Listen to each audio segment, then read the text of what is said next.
नमस्कार, बहुत स्वागत है आपका। मैं हूं आपके साथ ऋतु गैरवानी। सबसे पहले बात करेंगे ग्वालियर की। एंटी माफिया अभियान के तहत कार्रवाई हुई है।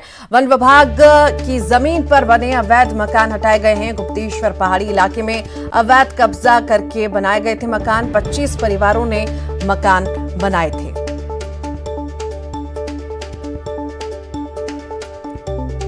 अतिक्रमण पर बड़ी कार्रवाई हुई है। अवैध जो कब्जे कर रखे थे उन पर कार्रवाई हुई है। ये बड़ी खबर आपको बता रहे हैं। एंटी माफिया अभियान के तहत ये बड़ी कार्रवाई की गई है और ग्वालियर में ये बड़ी कार्रवाई हुई है एंटी माफिया अभियान के तहत।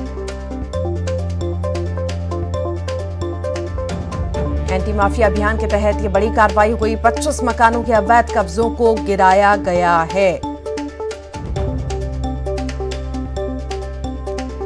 एंटी माफिया अभियान के तहत ये बड़ी कार्रवाई की गई है। वन विभाग की जमीन पर बने अवैध मकान हटाए गए हैं।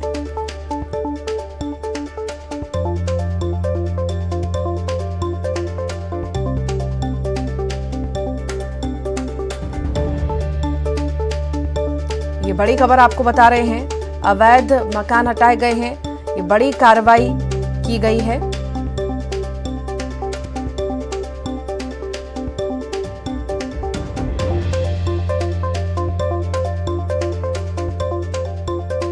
पच्चीस परिवारों ने मकान बना कर रखे थे। एंटी माफिया अभियान के तहत बड़ी कार्रवाई की गई और मकान खाली कराए गए। 25 मकानों के अवैध कब्जों को गिराया गया है। एंटी माफिया अभियान के तहत ये बड़ी कार्रवाई की गई है। वन विभाग की जमीन पर बने अवैध मकान हटाए गए हैं। गुप्तेश्वर पहाड़ी इलाके में अवैध कब्जा करके बनाए गए थे मकान। 25 परिवारों ने मकान बनाए थे जिन्हें हटाया गया है।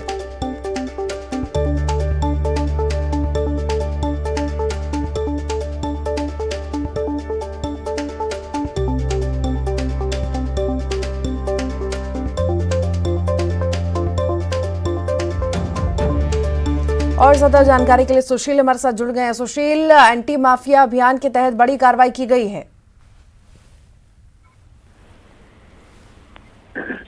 सुशील, सुन पा रहे हैं आप? जी देखिए, ग्वालियर के नजदीक ही ये वन विभाग की जमीन है, गुप्तेश्वर पहाड़ी के इलाके में, और इसमें करीब 25 से ज्यादा परिवारों ने मकान बना लिए थे। ईंट पत्थर सहित अन्य जो मकान लंबे समय से बने हुए थे, और इन मकानों को आज जो है ग्वालियर जिला प्रशासन वन विभाग की टीम ने संयुक्त अभियान करके यहाँ से हटाया है। और लगभग 25 से ज्यादा ये जो मकान थे पूरी वन विभाग की जमीन घेर कर बनाए गए थे। पहले इनको नोटिस दिए जा चुके थे, लेकिन लंबे समय बाद भी इन्होंने यहाँ से अपने अतिक्रमण या वाले मकान नहीं हटाए, और यही वजह कि आज प्रशासन ने, वन विभाग की टीम ने मिलकर ये कार्रवाई की। इस दौरान पुलिस फोर्स भी मौके पर मौजूद रहा। कुछ विरोध जरूर हुआ शुरुआती दौर में, लेकिन उसके बाद प्रशासन ने और वन विभाग की टीम ने संयुक्त अभियान चलाकर इन सभी मकानों को यहाँ से हटा दिया है। सुशील, आखिर कितने लंबे वक्त से अवैध कब्जा कर रखा था और आखिर अब जब ये कब्जा हटा लिया गया है तो कुछ उन लोगों को राहत दी जाएगी जो वहां रहते थे? देखिए, करीब 4-5 साल से यहाँ धीरे धीरे मकान बनने का सिलसिला शुरू हुआ था, और अब करीब 25 के लगभग ये मकान इस पूरे इलाके में बने हुए थे। चूंकि प्रशासन ने एंटी माफिया अभियान शुरू किया था, उसमें चिन्हित किया था कि शहर के अलावा जो आसपास के इलाके हैं वहां पर सरकारी जमीन, चाहे राजस्व की हो या वन विभाग की हो, कहाँ कहाँ अतिक्रमण है। उसी के तहत ये गुप्तेश्वर पहाड़ी है, जहाँ गुप्तेश्वर प्राचीन मंदिर है महादेव जी का, उसके आसपास जो वन विभाग की जमीन है इस पर लगभग ये 25 मकान बने हुए थे। इन लोगों को पहले भी चेतावनी दी जा चुकी थी, लेकिन लंबे समय से ये लोग वहाँ काबिज थे, और यही वजह कि जब चेतावनी के बावजूद इन्होंने अपना अतिक्रमण नहीं हटाया तो आज प्रशासन ने और वन विभाग की टीम ने राजस्व के साथ मिलकर ये कार्रवाई अंजाम दिया है। ठीक, बहुत शुक्रिया सुशील। और आगे बढ़ेंगे, बात करेंगे दिल्ली से। बड़ी खबर है, वित्त मंत्री के साथ बैठक में सीएम भूपेश बघेल शामिल हुए। वित्त मंत्री के साथ बजट 2023-24 की तैयारियों पर चर्चा हुई है। बैठक में सीएम भूपेश बघेल ने वित्त मंत्री से मांग की है एनपीएस की 17,240 करोड़ की राशि लौटाने की मांग की गई है। कहा, राज्य का अंश पृथक पेंशन निधि में किया जाएगा जमा।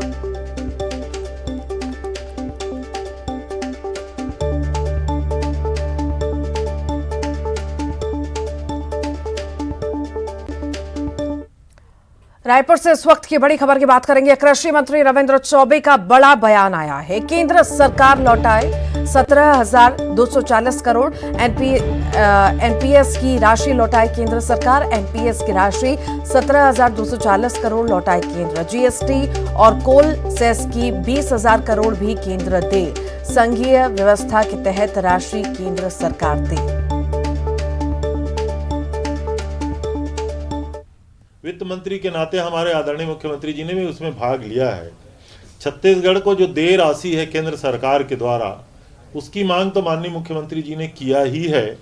छत्तीसगढ़ को जीएसटी की क्षतिपूर्ति, शेष जीएसटी, कोल का शेष, माइनिंग का जो शेष और रॉयल्टी का हिस्सा, ये सब मिला करके छत्तीसगढ़ को जो 20-22 हजार करोड़ रुपया लेना है, उसके अलावा पुरानी पेंशन योजना में छत्तीसगढ़ के शासकीय कर्मचारियों के लगभग 17,000 करोड़ रुपया की राशि, इसके संदर्भ में माननीय मुख्यमंत्री जी ने आज की बैठक में अपनी बात उठाई है। और हम उम्मीद करते हैं अगर दिल्ली की सरकार बजट बनाने जा रही है तो राज्य के इन हितों को उनको नजरअंदाज नहीं करना चाहिए। रायपुर से बड़ी खबर की बात करेंगे। विधानसभा के विशेष सत्र को लेकर बड़ी बैठक है। आदिवासी आरक्षण पर विधेयक का मामला है ये पूरा। संसदीय कार्य मंत्री रविंद्र चौबे का बड़ा बयान आया। सर्वानुमति से विधेयक पारित कराए विपक्ष। आरक्षण संशोधन विधेयक पारित करवाए विपक्ष।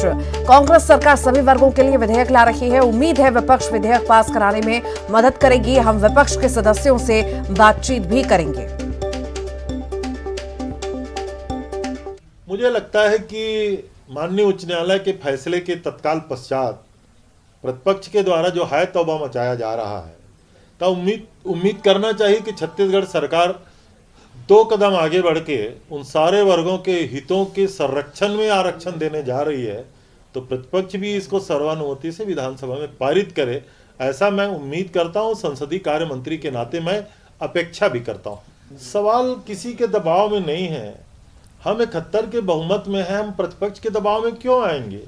लेकिन आदरणीय मुख्यमंत्री जी को चिंता है छत्तीसगढ़ के उन सभी वर्गों को जिनको लाभ मिलना है।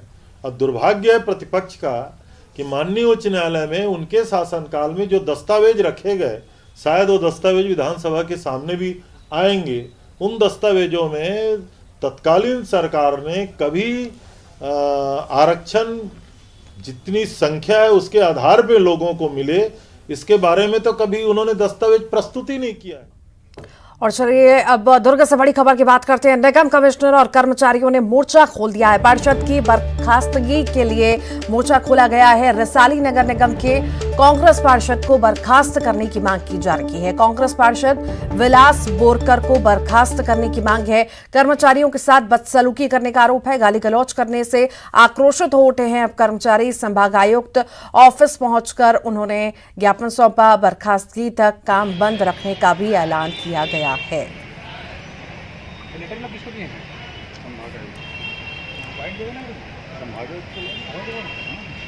ये बड़ी खबर इस वक्त आपको बता रहे हैं। संभाग आयुक्त ऑफिस पहुंचकर ज्ञापन सौंपा गया है और मांग की जा रही है बर्खास्त करने की। दुर्ग से ये बड़ी खबर की हम बात कर रहे हैं। निगम कमिश्नर और कर्मचारियों ने मोर्चा खोल दिया है। पार्षद की बर्खास्तगी की मांग की जा रही है और बर्खास्त जब तक नहीं किया जाता तब तक काम बंद करने की चेतावनी भी दी गई है। रिसाली नगर निगम के कांग्रेस के पार्षद हैं ये। बर्खास्तगी तक काम बंद करने के लिए अब जो है ऐलान किया गया है। बिलासपुर से बड़ी खबर की बात करते हैं। टॉयलेट कैफे में अब आग लगी है। धुआं उठने से हड़कंप मचा। स्मार्ट सिटी के तहत बनाए गए स्मार्ट टॉयलेट में आग लगी। नेहरू चौक पर स्थित टॉयलेट कैफे में धुआं उठने से हड़कंप मचा। शॉर्ट सर्किट की वजह से आग लगी। मौके पर फायर ब्रिगेड की टीम पहुंची।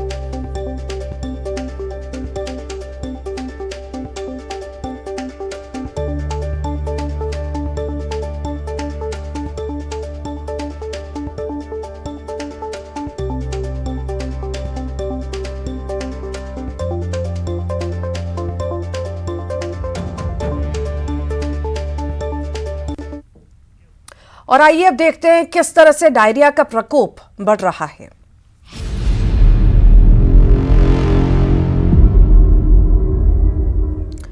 भिलाई की बात करते हैं। सबसे पहले कैंप एरिया में दूषित पानी की वजह से डायरिया फैल रहा है। नलों से आने वाले पानी में कीड़े और जोंक निकलने से लोग दहशत में हैं। लोग गड्ढों से गंदा पानी पीने को मजबूर है। कैंप इलाके के बाद खुर्सीपार क्षेत्रों में भी पीने के पानी में जोंक निकल रहा है। खुर्सीपार के लोगों में अब डायरिया का भय सताने लगा है और इस इलाके के पार्षद पानी में गंदगी की समस्या कई बार उठा चुके हैं। डायरिया फैलने के बाद नगर निगम और जिला प्रशासन की टीम एक्टिव हुई।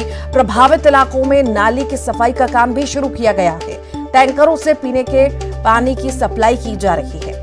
डायरिया की रोकथाम के लिए टीम का भी गठन किया गया और इसी के साथ ही डायरिया कैसे फैली इसकी जांच के लिए टीम बनाई गई है। भिलाई के मेयर का कहना है कि डायरिया पर कंट्रोल कर लिया गया है, लेकिन जो तस्वीरें सामने आ रही हैं उससे पता चलता है कि कैंप एरिया के बाद दूसरे इलाके में भी डायरिया फैल सकता है। शहर में करीब 100 लोगों को अस्पताल में भर्ती कराया गया है। वहीं 5 लोगों का इलाज आईसीयू में हो रहा है।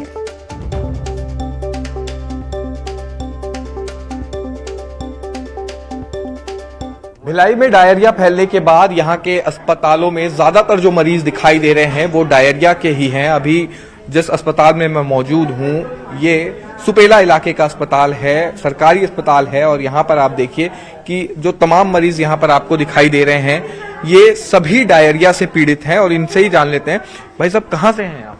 शर्मा कॉलोनी से। अच्छा, तो क्या दिक्कत है? वो उल्टी पैखाना वाला दिक्कत है। अच्छा, तो डायरिया ही बताया? हाँ, डायरिया ही है। तो कैसे हुआ?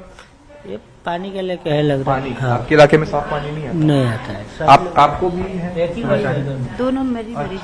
तो ये देखिए कि ये स्थिति है कि कोई भी अछूता नहीं है। छोटे बच्चों को भी यहाँ पर डायरिया की चपेट में है। इनसे ही जान लेते हैं। मैडम क्या कहेंगी, कब से हुआ है? कल से हुआ है। उल्टी दस्त। हाँ। तो आपके इलाके में पानी कैसा आता है? पानी तो गंदा ही आता है, बीच बीच से लीकेज हो गया पाइप सब। अच्छा, तो स्वास्थ्य कर्मी पहुंचे थे कि आपके इलाके में? अभी तो नहीं गए हैं कोई भी। अभी कोई नहीं? ना पाउडर वाडर छिड़काव कुछ नहीं हुआ है। नाली साफ सफाई भी नहीं हुआ। नहीं हुआ। उसके बाद भिलाई में इस वक्त डायरिया तेजी से फैल रहा है और लोगों को बचाने की जो जिम्मेदारी है वो स्वास्थ्य विभाग की है। इस वक्त मेरे साथ जिले के सीएमएचओ हैं जेपी मेश्राम, इनसे ही जान लेते हैं। फिलहाल जो आंकड़े आ रहे हैं वो कंफ्यूज करने वाले हैं।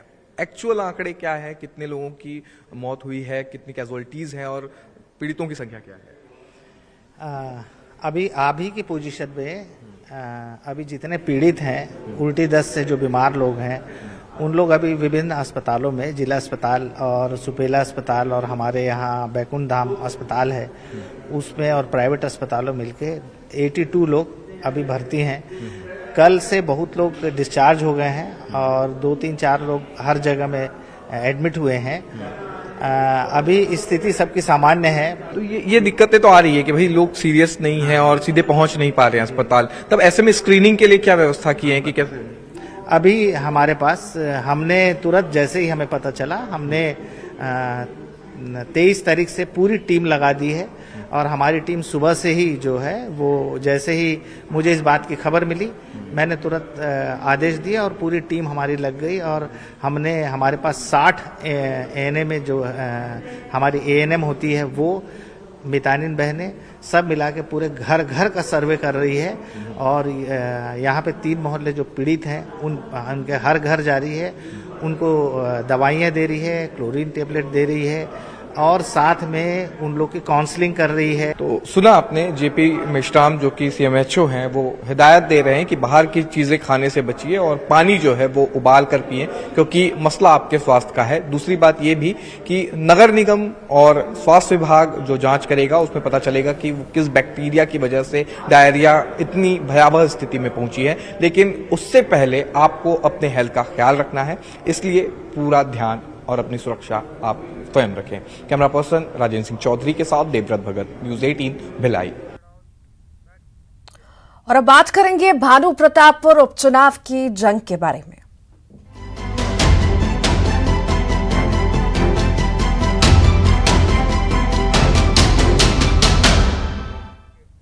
भानु प्रतापपुर उपचुनाव की जंग अब तेज हो गई है। पीसीसी चीफ मोहन मरकाम ने निशाना साधा। आदिवासी समाज के प्रत्याशी को बताया है बीजेपी की बी टीम। अकबर कोर्राम को बताया बीजेपी की बी टीम। ये बड़ा बयान सामने आया है, ये बड़ी खबर इस वक्त आपको बता रहे हैं। वर्ग को 13% जनसंख्या के अनुपात में कोई देगा, कांग्रेस पार्टी देगा साथियों। ये भारतीय जनता पार्टी और भारतीय जनता पार्टी का B team Bharatiya Janata party को फायदा पहुंचाने के लिए जो अकबर को राम जी खड़े हुए, इनको सबक सिखाना है, इनके गांव में पूरी तरह इनको हराना है। ये निवेदन करने आया हूँ। हराओगे कि नहीं हराओगे? पीसीसी अध्यक्ष मोहन मरकाम के बयान पर पलटवार किया गया है। पूर्व मंत्री ब्रजमोहन अग्रवाल ने पलटवार किया। कांग्रेस प्रदेश अध्यक्ष आदिवासी हैं, वो भी हमारे हैं। मोहन मरकाम भी हमारी टीम में शामिल है। ब्रजमोहन का ये बयान सामने आया है। अब मुझे लगता है कि मोहन मरकाम जी भी आदिवासी समाज से हैं, तो फिर वो क्या है?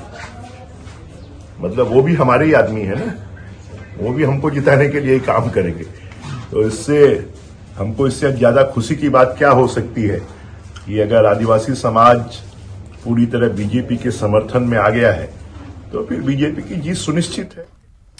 भानु प्रताप और उपचुनाव में प्रचार ने जोर पकड़ लिया है। बीजेपी प्रत्याशी ब्रह्मानंद नेताम के लिए पूर्व मुख्यमंत्री रमन सिंह ने प्रचार किया। विधानसभा क्षेत्र के कोटतरा में लोगों से बीजेपी प्रत्याशी ब्रह्मानंद नेताम को जिताने के लिए अपील की।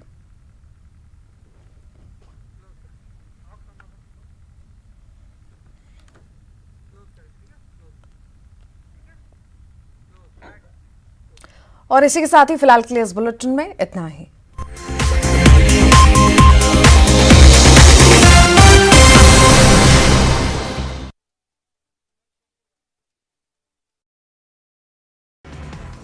आदिवासी आरक्षण पर बोले सीएम भूपेश बघेल। विधानसभा में 2 दिसंबर को लाया जाएगा विधेयक। भर्ती के लिए भी एक्ट में लाएंगे आरक्षण।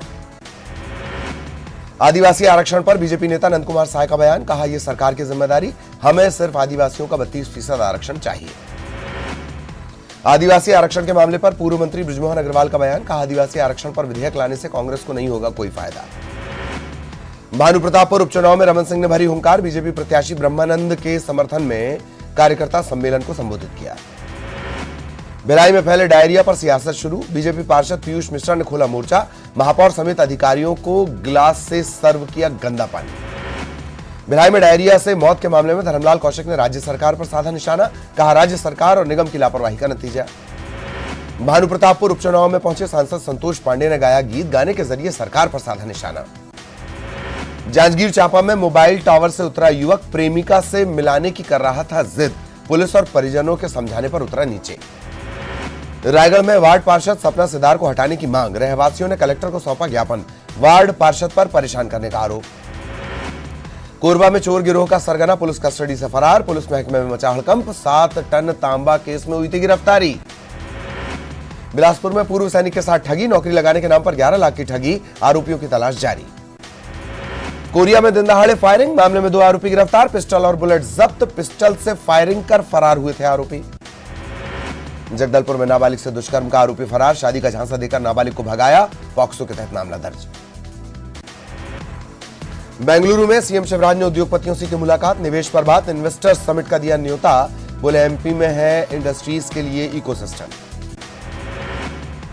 एमपी में दूसरे दिन खंडवा में जारी रही भारत जोड़ो यात्रा। भाई अब राहुल गांधी को बहन प्रियंका का मिला साथ।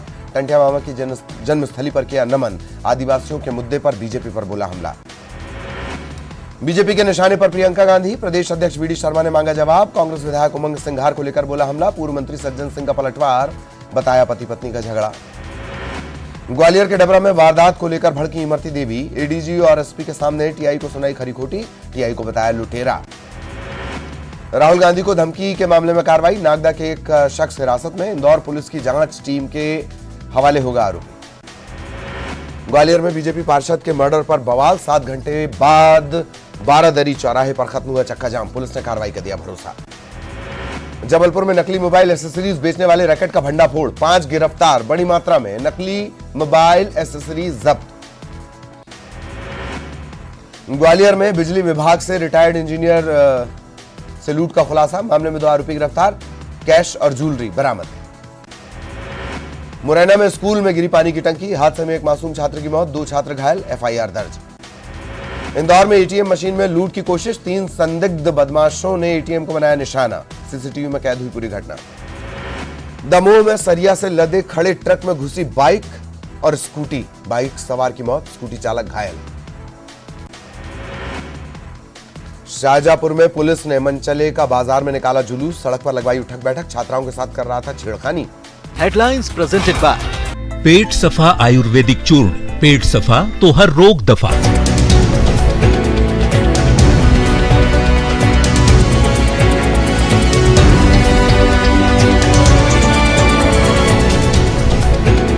हेडलाइंस प्रेजेंटेड बाय पेट सफा आयुर्वेदिक चूर्ण, पेट सफा तो हर रोग दफा। आदिवासी आरक्षण पर बोले सीएम भूपेश बघेल, विधानसभा में 2 दिसंबर को लाया जाएगा विधेयक, भर्ती के लिए भी एक्ट में लाएंगे आरक्षण। आदिवासी आरक्षण पर बीजेपी नेता नंद कुमार साय का बयान, कहा यह सरकार की जिम्मेदारी, हमें सिर्फ आदिवासियों का 32% आरक्षण चाहिए। आदिवासी आरक्षण के मामले पर पूर्व मंत्री बृजमोहन अग्रवाल का बयान, कहा आदिवासी आरक्षण पर विधेयक लाने से कांग्रेस को नहीं होगा कोई फायदा। भानुप्रतापपुर उपचुनाव में रमन सिंह ने भरी हुंकार, बीजेपी प्रत्याशी ब्रह्मानंद के समर्थन में कार्यकर्ता सम्मेलन को संबोधित किया। भिलाई में फैले डायरिया पर सियासत शुरू, बीजेपी पार्षद पीयूष मिश्रा ने खोला मोर्चा, महापौर समेत अधिकारियों को गिलास से सर्व किया गंदा पानी। भिलाई में डायरिया से मौत के मामले में धर्मलाल कौशिक ने राज्य सरकार पर साधा निशाना, कहा राज्य सरकार और निगम की लापरवाही का नतीजा। भानुप्रतापपुर उपचुनाव में पहुंचे सांसद संतोष पांडे ने गाया गीत, गाने के जरिए सरकार पर साधा निशाना।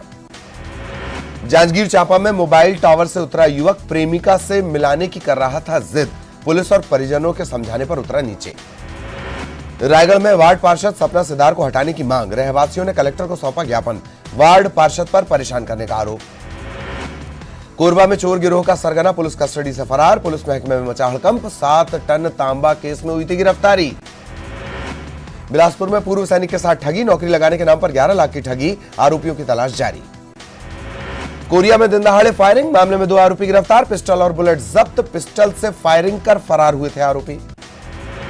जगदलपुर में नाबालिग से दुष्कर्म का आरोपी फरार, शादी का झांसा देकर नाबालिग को भगाया, पॉक्सो के तहत मामला दर्ज। बेंगलुरु में सीएम शिवराज ने उद्योगपतियों से की मुलाकात, निवेश पर बात, इन्वेस्टर्स समिट का दिया न्योता, बोले एमपी में है इंडस्ट्रीज के लिए इकोसिस्टम। एमपी में दूसरे दिन खंडवा में जारी रही भारत जोड़ो यात्रा, भाई अब राहुल गांधी को बहन प्रियंका का मिला साथ, टंटिया मामा की जन्मस्थली पर किया नमन, आदिवासियों के मुद्दे पर बीजेपी पर बोला हमला। बीजेपी के निशाने पर प्रियंका गांधी, प्रदेश अध्यक्ष वीडी शर्मा ने मांगा जवाब, कांग्रेस विधायक उमंग सिंघार को लेकर बोला हमला, पूर्व मंत्री सज्जन सिंह का पलटवार, बताया पति पत्नी का झगड़ा। ग्वालियर के डबरा में वारदात को लेकर भड़की इमरती देवी, एडीजी और एसपी के सामने टीआई को सुनाई खरी खोटी, टीआई को बताया लुटेरा। राहुल गांधी को धमकी के मामले में कार्रवाई, नागदा के एक शख्स हिरासत में, इंदौर पुलिस की जांच टीम के हवाले होगा आरोपी। ग्वालियर में बीजेपी पार्षद के मर्डर पर बवाल, 7 घंटे बाद 12 दरी चौराहे पर खत्म हुआ चक्का जाम, पुलिस ने कार्रवाई का दिया भरोसा। जबलपुर में नकली मोबाइल एसेसरीज बेचने वाले रैकेट का भंडाफोड़, 5 गिरफ्तार, बड़ी मात्रा में नकली मोबाइल एसेसरीज जब्त। ग्वालियर में बिजली विभाग से रिटायर्ड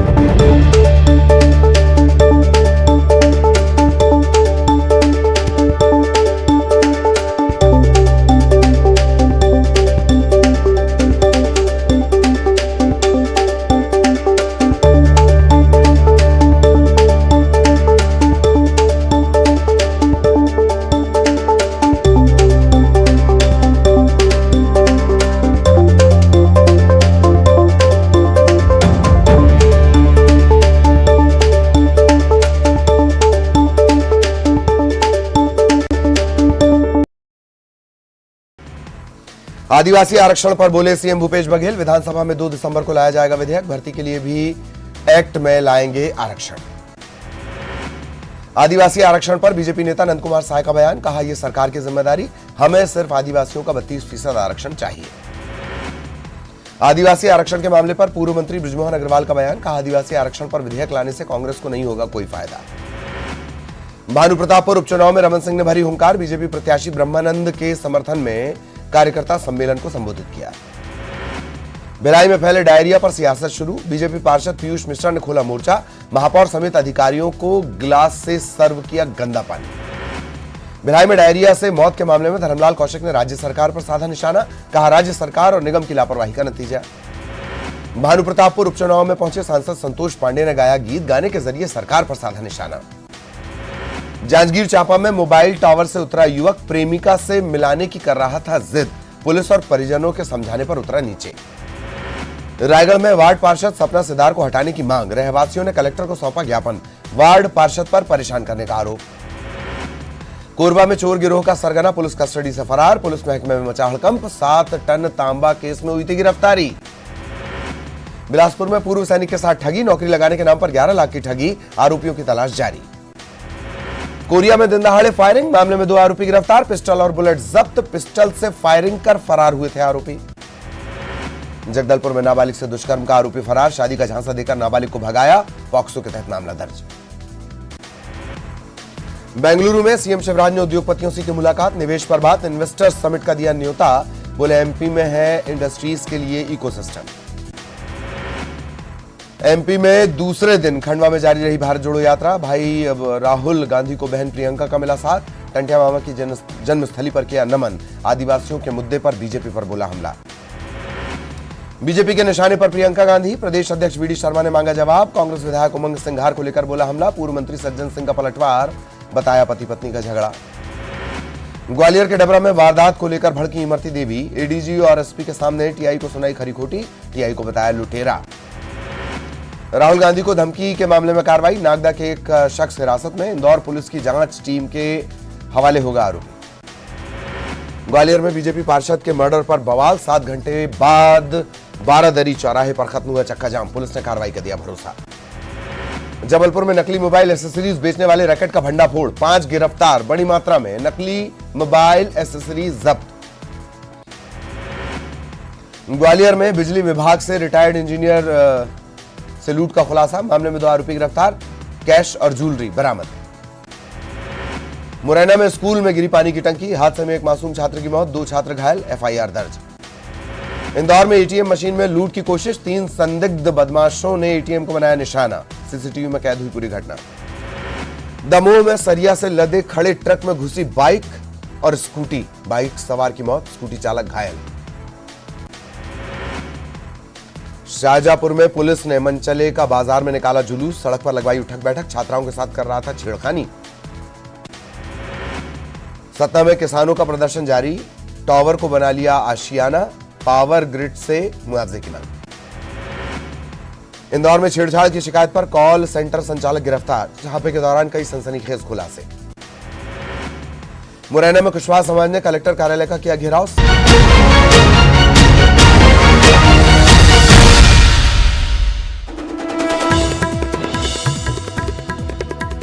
डिंडौरी के शाहपुरा में सीएम शिवराज ने जनसभा को किया संबोधित, गुरेया गांव में पैसा एक्ट के गिनाए फायदे, कहा गांव में शराब दुकान खोलने का फैसला करेगी ग्राम सभा। मिशन 2023 से पहले कांग्रेस को जोर का झटका, नरेंद्र सलूजा बीजेपी में शामिल, सीएम शिवराज ने दिलाई सदस्यता, सलूजा बोले सिख समाज के दोषियों के साथ नहीं रह सकते। भारत जोड़ो यात्रा में उठा विवादों का बवंडर, पाकिस्तान जिंदाबाद के लगे नारे, बीजेपी ने ट्विटर पर शेयर किया वीडियो, सीएम बोले नारे लगाने वाले बचेंगे नहीं, कांग्रेस ने बताया साजिश। एमपी में भारत जोड़ो यात्रा का तीसरा दिन, खरगोन के खेरदा से शुरुआत, राहुल गांधी आज ओंकारेश्वर में करेंगे दर्शन, मां नर्मदा की करेंगे पूजा। दिल्ली दौरे पर सीएम भूपेश बघेल वित्त मंत्री के साथ बैठक में हुए शामिल, एनपीएस के 17,240 करोड़ रुपए मांगे। ग्वालियर में चला पीला पंजा, वन विभाग की जमीन से हटाया गया अतिक्रमण, 25 परिवारों ने गुप्तेश्वर पहाड़ी इलाके में किया था कब्जा। मुरैना में सेहत से खिलवाड़ के खेल का खुलासा, नकली मावा बनाने की फैक्ट्री पर छापा, डेयरी संचालक के खिलाफ पुलिस में शिकायत। भिलाई में नलों में दूषित पानी की वजह से फैला डायरिया, नलों से निकल रहे कीड़े और जोंक, अब भी पीने के साफ पानी की व्यवस्था नहीं, प्रशासन के दावे की खुली पोल। न्यूज 18 एपीसीजी की बादशाहत बरकरार, सबसे ज्यादा मार्केट शेयर के साथ नंबर 1 लगातार। प्यार और भरोसे के लिए अब सभी दर्शकों का शुक्रिया।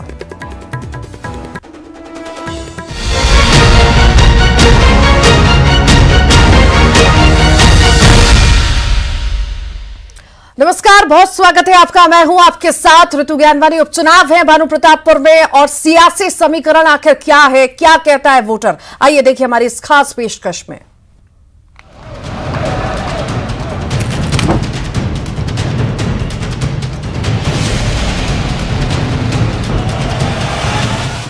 भानु प्रतापपुर उपचुनाव का बिगुल बज चुका है और बीजेपी कांग्रेस दोनों ही पार्टियां जोर लगा रही है। इस जोर के बीच में हम जानने की कोशिश करेंगे कि वोटर क्या कहता है। जी हां, न्यूज़ 18 के खास कार्यक्रम वोटर क्या कहता है में आपका स्वागत है। मैं हूं ममता लांजेवार और मेरे कैमरा पर्सन रोहित श्रीवास्तव के साथ हम दिखाएंगे कि भानु प्रतापपुर का वोटर क्या कहता है, क्या चाहता है, जिसके आधार पर वो आने वाले समय में विधायक चुनेगा।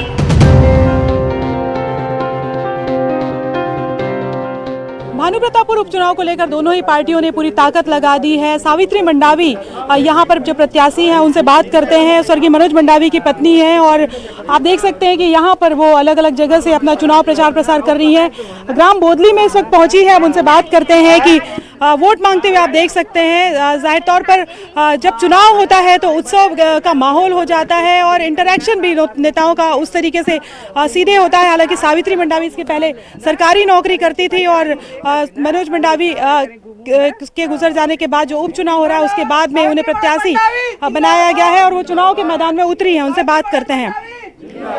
हमारे खास कार्यक्रम वोटर क्या कहता है में आपका स्वागत है। हम ये जानना चाहेंगे कि क्या मुद्दे होंगे जिसको लेकर आप चुनाव में उतर रही हैं। मुद्दे तो मंडावी जी, स्वर्गीय मनोज सिंह मंडावी जी विकास के बहुत कार्य किए हैं और हमारी भूपेश सरकार जो 4 साल में जो विकास के नेता बहुत कार्य किए हैं, तो जितने भी इनके अधूरे कार्य होंगे, जो बचा हुआ होगा उसको पूरा करूंगी और जो भी विकास के जितने भी कार्य हैं चतुर्मुखी विकास भानु प्रतापपुर विधानसभा क्षेत्र के लिए, वो विकास के कार्य मैं अपने तन मन धन से पूरा कार्य करूंगी।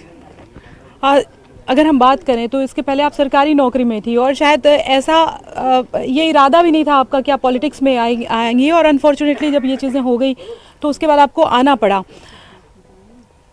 चूँकि जो लोग जो ब्रह्मानंद निदाम की अगर हम बात करें तो पूर्व विधायक रहे हैं, उनके अपने पॉलिटिकल एक्सपीरियंस रहे हैं और अपने पर्सनल कनेक्शन कांटेक्ट भी रहे हैं। ऐसे में कितना चुनौतीपूर्ण मानती है आप इस चुनाव को?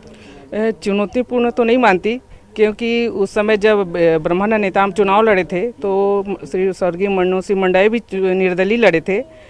तो जनता जो है विधानसभा क्षेत्र की जनता उनका कार्यकाल देखी है। उसके बाद जब मनोज सिंह मंडावी जी आए तो उन्होंने 2-3 साल इस क्षेत्र का प्रतिनिधित्व किया, तो जो उनके विकास कार्य हैं उनको भी देखते आ रही है। तो यहाँ पर चुनौती नहीं है, मेरे को पूरा जनता का पूरा भरपूर सहयोग मिल रहा है, उनका आशीर्वाद मिल रहा है। जी, आरक्षण एक बड़ा मुद्दा है और आरक्षण को लेकर भले ही सरकार ने 1 और 2 तारीख को विशेष सत्र की बात कही है, लेकिन उसके पहले अगर हम बात करें तो सर्व आदिवासी समाज भी इस मुद्दे को लेकर खड़े हैं। उन्होंने अपना प्रत्याशी भी खड़ा किया है।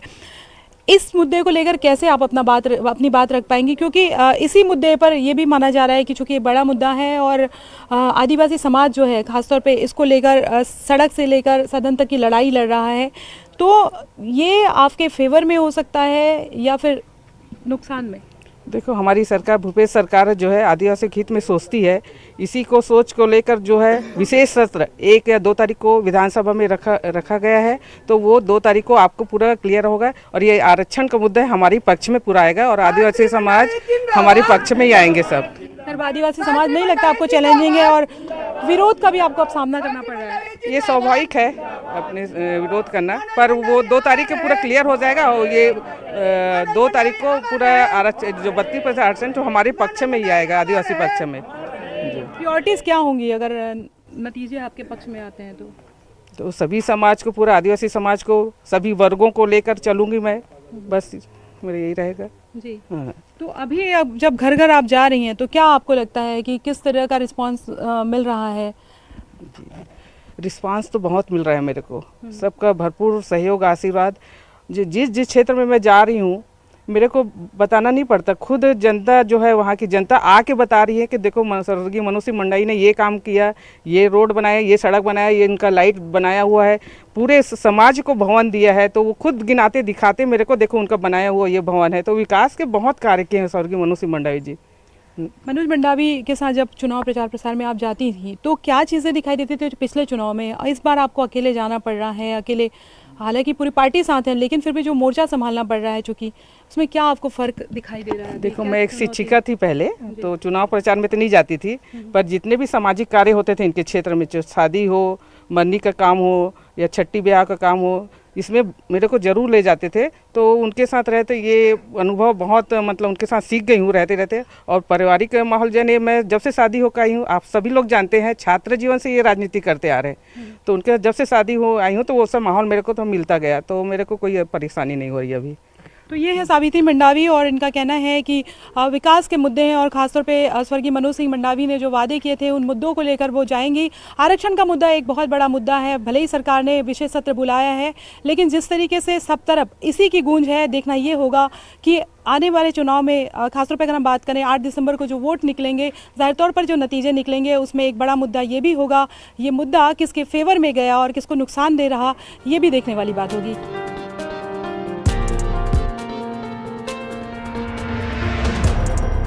बीजेपी के प्रत्याशी ब्रह्मानंद नेताम हमारे साथ मौजूद हैं, उनसे बात करते हैं। क्या लग रहा है आपको कि ये चुनाव जो है वो कितना चुनौतीपूर्ण है आपके लिए? भाई, कोई भी चुनाव हो या परीक्षा हो, परीक्षार्थी के लिए तो परीक्षा बहुत चुनौती ही रहता है। इसीलिए हम अपने परीक्षा विद्यार्थी जीवन में भी परीक्षा को हम बहुत डर लगता था और रात भर भी पढ़ते थे, तब कहीं जा कर के परीक्षा दिलाते थे। परीक्षा से सभी डरते हैं और ये हमारे लिए भी, ये भानु प्रतापपुर विधानसभा भी मैं भारतीय जनता पार्टी का प्रत्याशी हूँ और इस चुनाव हमारे लिए बहुत बड़ी चुनौती है। ये अगर हम बात करें तो किन मुद्दों को लेकर आप जनता के बीच में जा रहे हैं? हमारे लिए तो इस सरकार के बहुत सारे मुद्दा हैं, अनेक मुद्दाएं हैं और अनेक मुद्दाओं को लेकर के हम चुनावी मैदान में, रणभूमि में जा रहे हैं। जैसे इन्होंने 2018 के चुनाव में अपनी 36 वादा किया था, 36 वादा में से कोई ऐसा पूरा नहीं किया है। जैसे 27% 4 साल हो गए, 27% आरक्षण देने की बात कही थी, लेकिन 27% आरक्षण नहीं दिया। आज अभी वर्तमान में हमारे 32% आरक्षण जो डॉक्टर रमन सिंह ने की सरकार ने हमें दिया था, उसे इन्होंने 12% घटा करके 20% कर दिया। हमारे आदिवासी समाज आज सड़क की लड़ाई लड़ने में मजबूर हो गए हैं। जी सर, अगर हम बात करें तो जब इस तरह के उपचुनाव होते हैं तो खासतौर पे सिंपैथी वोट जो है वो काफ़ी प्रभावित करते हैं नतीजों को। तो इस समय कैसे देख रहे हैं, क्योंकि जो स्वर्गीय मनोज मंडावी हैं उनकी पत्नी को ही टिकट मिली हुई है, उनका कहना है कि जो काम उन्होंने किए हैं और जो वादे उन्होंने किए हैं उसको देख के जनता उन्हीं को चुनेगी। है क्या काम किए हैं? 4 साल में कांग्रेस की सरकार ने छत्तीसगढ़ की गति नहीं दुर्गति करके रख दी है। या भानु प्रतापपुर में बताएं क्या काम हुआ है?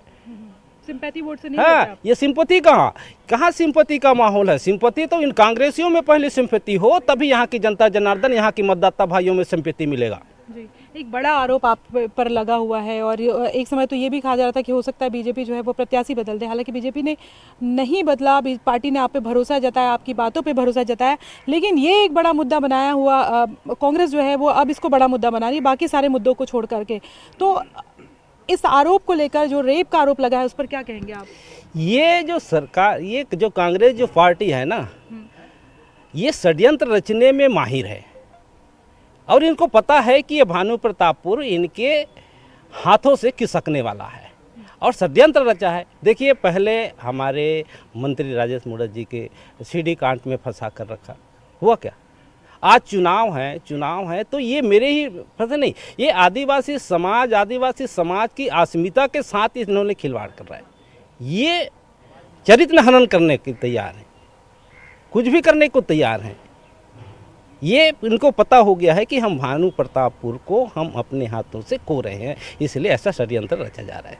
तो आपको लगता है कि इस आरोप का कोई प्रभाव नहीं पड़ेगा या जो आप कह रहे हैं कि षड्यंत्र रच रहे हैं, तो मैं कहा ना, यहाँ की जनता जनार्दन सब जान चुकी है, इस सरकार को भाप चुका है। अवसर ढूंढ रहे थे, कब अवसर आए तो हम इस अवसर को, हम इस सरकार को हम मजा चखाएं। और यहाँ की पब्लिक, यहाँ की मतदाता इस अवसर अभी आया है, उसको कभी चूकने नहीं देगा। निश्चित ही इस सरकार को जरूर मजा चखाएगा। सर, वो आदिवासी समाज को कितना चैलेंजिंग मानते हैं ऐसे समय में जब शपथ भी ले रहे हैं वो लोग, खास आदिवासी आरक्षण के मुद्दे को लेकर? मैं कहा ना, ये सरकार जो करती कुछ है, कहती कुछ है, करती कुछ है। 27% आरक्षण देने की बात कही थी, जिस व्यक्ति ने 27% आरक्षण के लिए हाई कोर्ट में याचिका लगाया, उस व्यक्ति को उन्होंने कबीर सोत पीठ का अध्यक्ष बना दिया जाता है। 32% आरक्षण को लेकर जिस व्यक्ति ने केपी खांडे जी वो हाई कोर्ट में याचिका दायर किया, आज उस व्यक्ति को इस अनुसूचित जनजाति का अध्यक्ष बना दिया जाता है आयोग का। ये इनकी मिलीभगत